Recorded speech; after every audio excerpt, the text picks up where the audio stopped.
Welcome to Everything Life Coaching. I'm John Kim. And I'm Noelle Cordeaux. We are the founders of Lumia.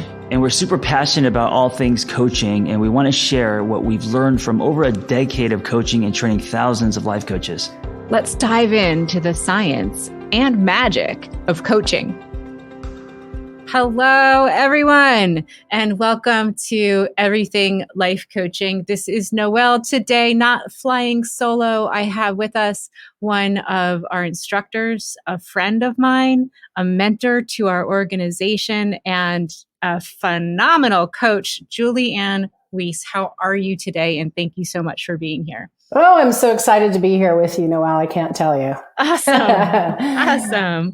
Well, let's dive in. We're going to talk about reframing today as our core topic, but beyond reframing and beyond teaching at Lumia, your life and your career is so rich. Please give us a little bit of an intro.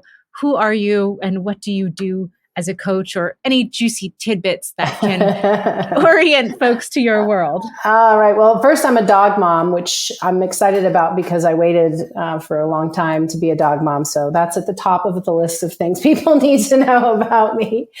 I think next, I had a career in organizational development and talent management and steering towards coaching even before I left to go out on my own.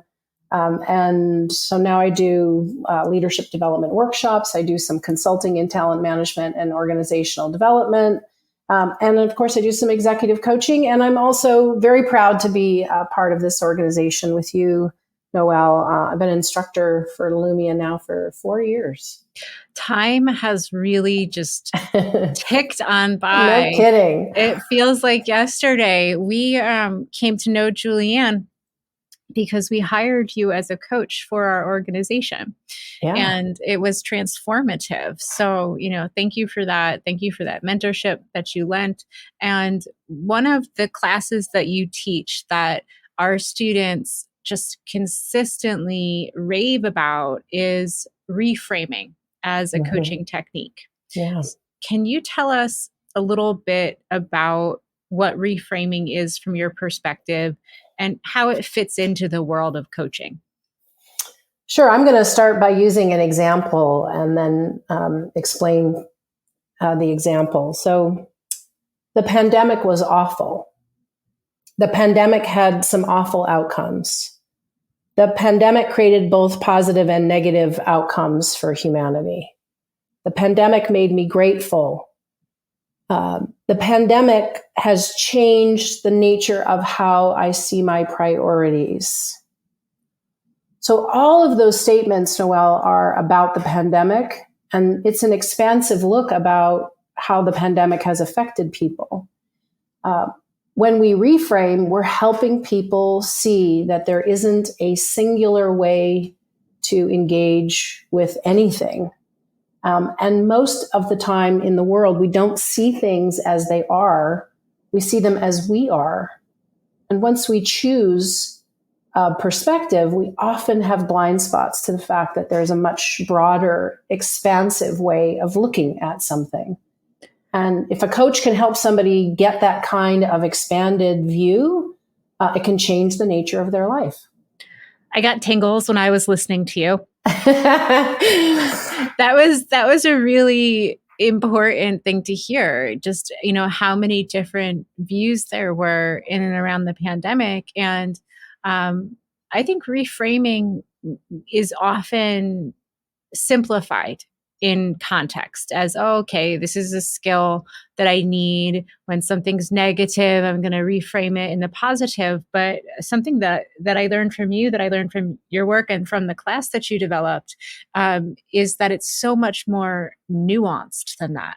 Mm-hmm. Yeah. Can you shed a little bit of light on that, especially from the perspective of training coaches, and somebody might be coming at this concept with really fresh eyes? Yeah. Well, the first thing is it's really hard to determine for anyone else in the world what positive and negative are.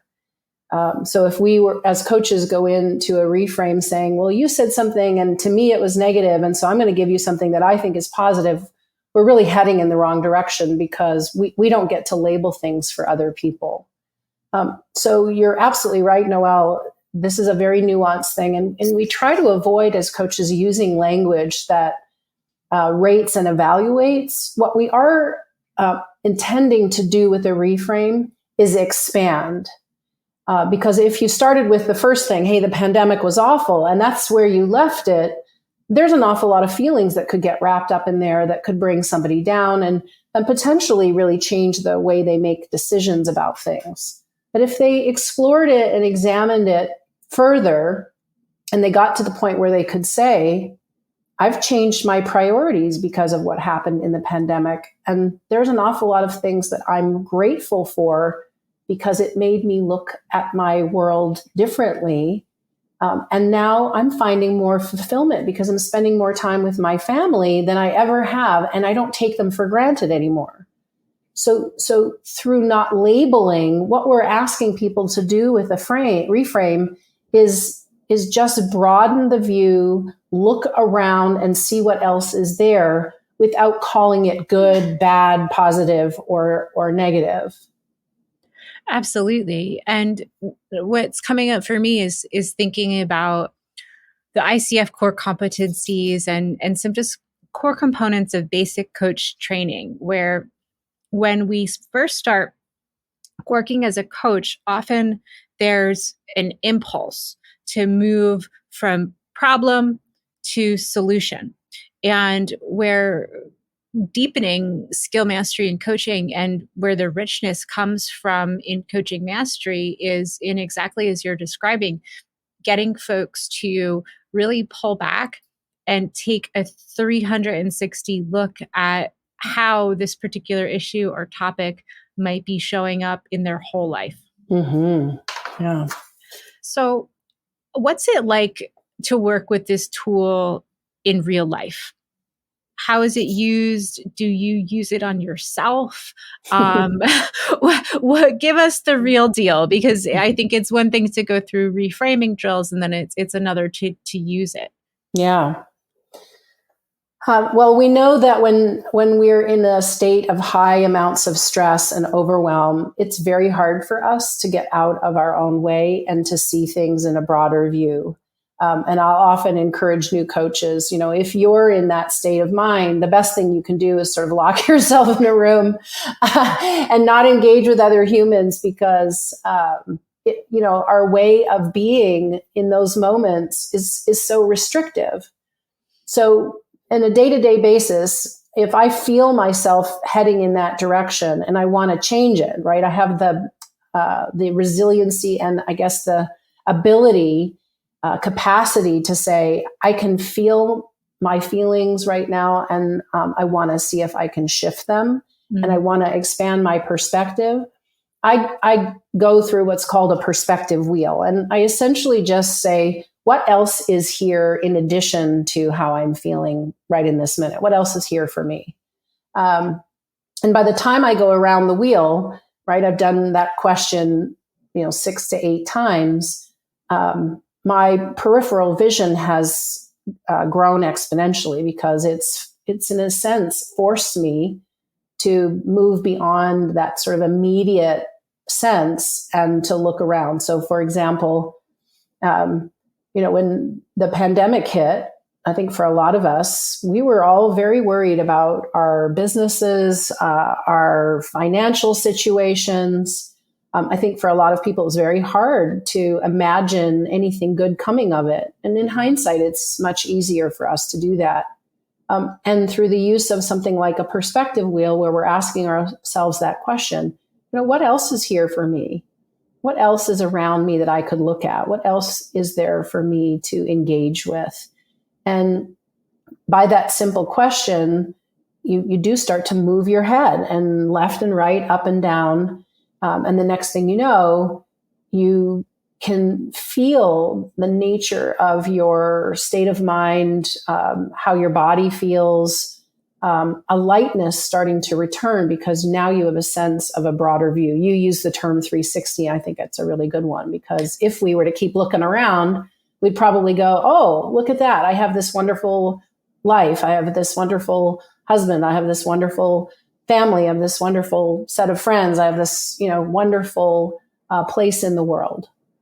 Yeah. So that was something that I'm curious about listening to you, is when we take that loop around, when we run through a perspective wheel, are we literally looking around? Like right now, I'm in my office. There's a really delicious cup of coffee on my desk.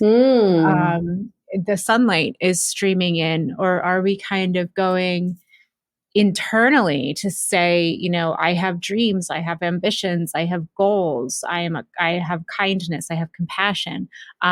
What in your view, what are the most important questions that can really knock us into a reframe? Yeah, well, I think it can be both of those things. And, depending on where we're at with our coaching clients, it might start with something as simple as an observation. So, for example, you used coffee as an example of something that probably you have a lot of gratitude for, and that's something common that we take for granted. But if you imagine that you didn't have it and you were lucky enough to have one, it could start to open you up to, there's a lot here for me to be excited about and grateful for. So I think you can start with things that are simple. What's in your office that brings back a wonderful memory for you. That could be the beginning of a reframe, because it's shifting the way in which we're experiencing the moment. And I'll give you a sample of a couple questions that I like. Yeah. So if a client were to say to me, yeah, I'm really frustrated with this challenge that I'm experiencing, I might say, in addition to being frustrated, what else are you experiencing as you look at yourself in this situation? I might, yeah. Oh, that's a good one. Yeah. I might ask them, what strengths do you have that maybe you haven't tapped into lately that might help you through this challenge? If you were to look at this as a learning opportunity, what feels most resonant for you? Those are beautiful questions. And what's really showing up for me is that they represent a combination of a strengths-based and whole person approach. Mm-hmm. When we take the time to engage in positive emotions with a whole person and strength-based approach, we actually limit the capacity of our limbic brain to engage in negativity, bias, and narrow thought. And something that absolutely fascinates me, and I know that you're very well versed in this as well, so perhaps we can get a little bit deeper in the neuroscience, is that when you take the time to knock yourself into, or climb into, I like to think of it as climbing up into your neocortex, a positive outlook, you broaden your capacity for sensory perception. Mm-hmm. You're able to notice more, see more, observe more. And it sounds like this very simple foundational coaching technique packs an enormous punch from the perspective of developing neuroplasticity towards enhanced perception. Yeah.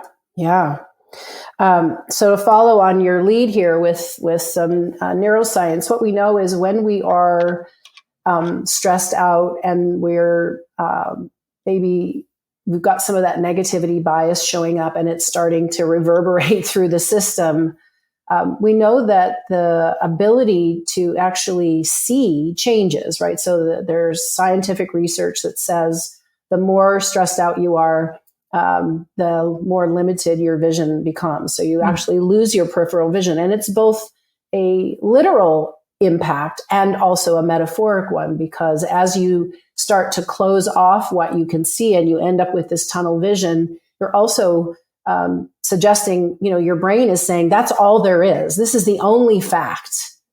When we know that, of course, that's not true.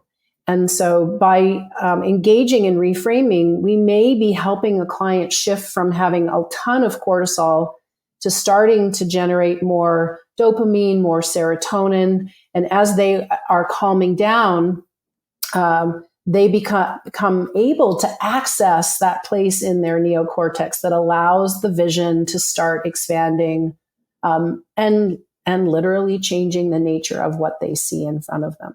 Yeah.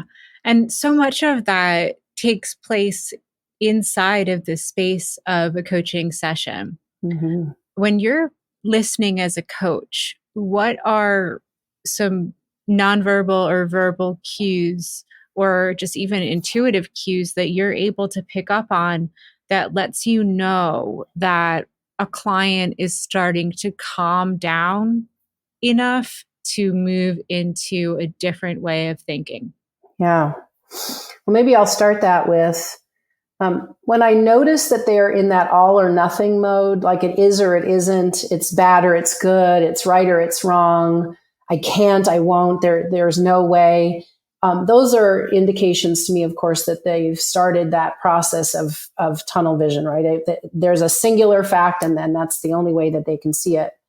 And often they also bounce back and forth from one polar side of a continuum to the other. So when they start engaging in conversation that's a demonstration that they found some middle ground, we know that the shift is starting to begin. And when they start to say things like, I've never thought of it that way, or even I've never really considered this before, or, it seems like I've been thinking in a really limited capacity.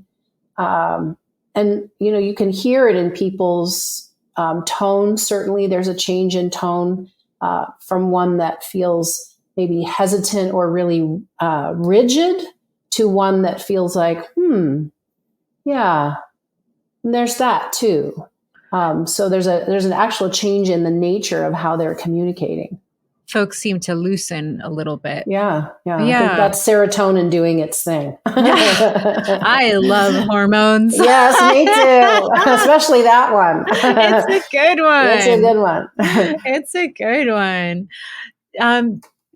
So in terms of, thinking about the continuum of being a coach, I think sometimes when we have conversations like this at very high levels, and you are a master coach and have been in this space for a very long time, and folks who are just starting out might be saying, this sounds like it's a little bit beyond me. What might you say would be a good place to start out in terms of behavioral standards that let coaches know they're on the right track with reframing? Yeah. Well, one of the exercises that we do in the class that I teach on reframing is to think about language and expand language from being really sort of black and white to all of the things that they could consider. So here's an example of that exercise where I'll say, okay, so somebody says, I'm an overthinker. What else could they be? And I have the students chat in on Zoom. What else could that be? So, for example, they could be conscientious, or they could be deep critical thinkers, or they could be analytical, or they could be detail-oriented, or they could be interested in things below the surface. So there's a lot of ways we could describe it that don't necessarily, put it in a category of overthinking is bad and therefore you're bad. What if overthinking in one sense has helped you? It's been a strength. It's allowed you to explore and examine details like no other person around you. And so this is a beginning place. I'll give you one more example. Someone says, yeah, I got called a conceited person.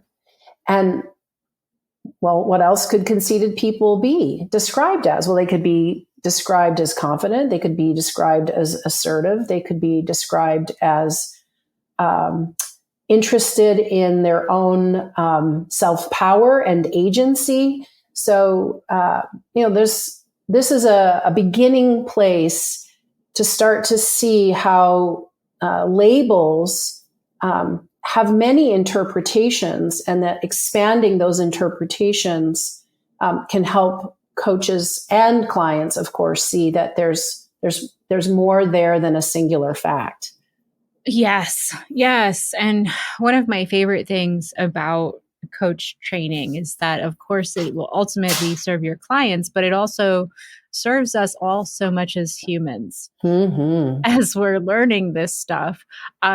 What has been your experience with the Lumia community? I know that as adults, it's hard, it's intimidating to join a group, to join a community. Who are our people? What has been your experience like in our classrooms? It's like I need an hour to describe to you all of the wonderful things about the community. I would have to say they're advanced citizens, right? They come in already with this beautiful interest in their own growth and the capacity of humans to change and experience life at a higher resonance. They themselves, the students, come in open to possibilities. I think there's a nature of community that's it's almost like it's growing before they even show up for the first class, because there's lots of diversity within who shows up. And that's a beautiful thing. But there's also that common thread of people who are really interested in growth and learning and challenging themselves and experiencing something that is both infinitely important for their own lives, but that they also want to share it with others. Yeah. Thank you so much for sharing. And, for folks who are thinking about joining, who are thinking about becoming a coach, I always think back to where I was at the starting line. And I was terrified. Honestly, I was terrified to say that I wanted to be a coach. I was terrified to put my profile picture online and show my face. And I had a lot of imposter syndrome as I was learning the ropes, because I felt that everyone around me was so much more accomplished. And so I have such empathy for folks who are just starting out. What advice would you give to folks who are considering this career path? Yeah. Well, it's incredibly fulfilling work. You are being in service to humanity, and I think it is bigger than one person at a time. I think it's there's two things that come to mind in terms of what this kind of work will offer them. I think it is a journey for the coach that is never ending to just experience this kind of exchange with another human at this level of depth. We don't get it in our day-to-day lives. I don't know that we get it with our significant others, families, best friends. So there's something about this exchange that is transformative in and of itself, right? The kind of deep listening, the curiosity, the sort of nature of thinking partner, sounding board, someone who cares deeply about the other person's experience and very little about their own. So I think that in and of itself is so worth investigating, that so much so that I would say, even if you never coached a day in your life, come to coach training, because it's so transformative. Awesome. I wholeheartedly agree. Coaching as a discipline has changed my life in a myriad of ways. And if you're already on the coaching path and you're on the path to your ICF credential, you should know that Juliann is a mentor coach. And I will wholeheartedly recommend that you call her for those services. And also you can find Juliann within our Lumia classrooms. But if folks did want to reach out for you for support as a mentor coach, are you taking on clients, and where can folks find you? Yeah, well, certainly they can find me on LinkedIn because I'm doing a lot of executive coaching. That's the social platform that I use. I also have a website, so they can look me up on my website. And then I have a contact form where they can book a half an hour for free to meet with me and talk to me about what their goals are. I do mentor coach a tremendous number of the Lumia students as they're working towards their ICF credential. And we are grateful. We were going to put all of the information on where folks can find you in the show notes so that they can click through. Thank you so much for this rich conversation. It is just always awe-inspiring to get to have a front row seat to the depth in which you are able to really show off our craft. And I'm humbled. It was a really beautiful experience today. Thank you. No, thank you so much, Noelle. All right, Juliann, I'll talk to you soon. Okay, sounds good. Have a great day. You too. Thanks for listening to Everything Life Coaching. If you're feeling the draw to become a coach, head to lumiacoaching.com/everything. Explore a new career that brings fulfillment, gives you a true sense of purpose, and a bold community to do it with. Lumia is ready to equip you with the tools, training, and community you will need to reach your goals. If you're ready to build a unique coaching business on your own terms while making an impact on the world at large, Lumia is the next bold step in your coaching journey. That's lumiacoaching.com/everything. And hey, if you're waiting for a sign, this is it.